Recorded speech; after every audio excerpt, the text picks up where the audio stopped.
So as I mentioned, the ability to enjoy your training comes down to your perspective.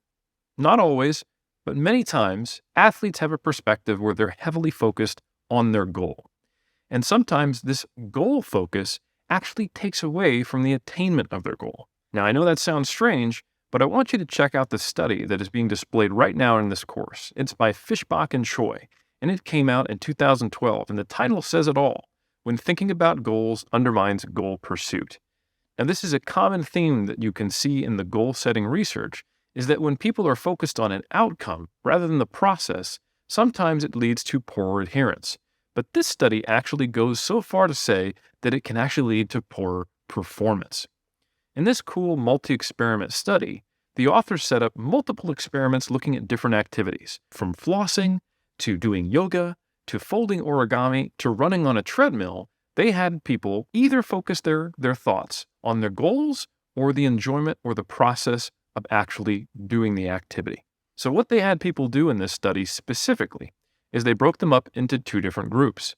Those who were focused on the actual experience of being on the treadmill and trying to assess, what do I like about this? What do I enjoy about it? Focusing on the experience of running on the treadmill, and the other group focusing on the why, the goal, the long-term outcome for why they're running on the treadmill. I want to get, more cardiovascular endurance. I want to lose fat, whatever it might be for that person. While they're running on the treadmill, they're thinking about the goal they're trying to achieve, versus the other person thinking about, what is it like to be running right now, and what do I enjoy about that process? Now, if you think about the Rocky montages and the idea of being an athlete, you always focus on your goal. Your goal is always at the forefront. You go to bed thinking about your goal, you dream about your goal, and you wake up thinking about your goal. Maybe that's not such a good idea, because the other thing they had these two groups do is they asked them to estimate how long they thought they could run on the treadmill, and then they let them just run for as long as they wanted and then stop voluntarily. And an interesting relationship occurred.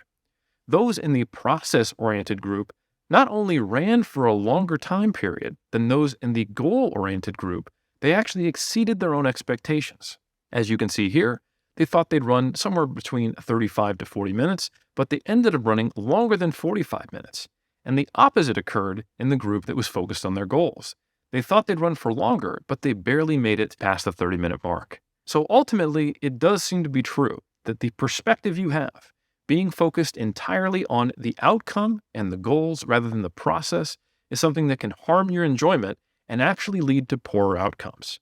So really, you want to get your mind right. You want to acknowledge the value and enjoyment, and then try to be present in your training and really enjoy it, and set it up in a way that you do enjoy it, because ultimately that will enhance performance, and that will lead to better results, harder training, and that'll come all the way back to enjoying it more and getting even more results.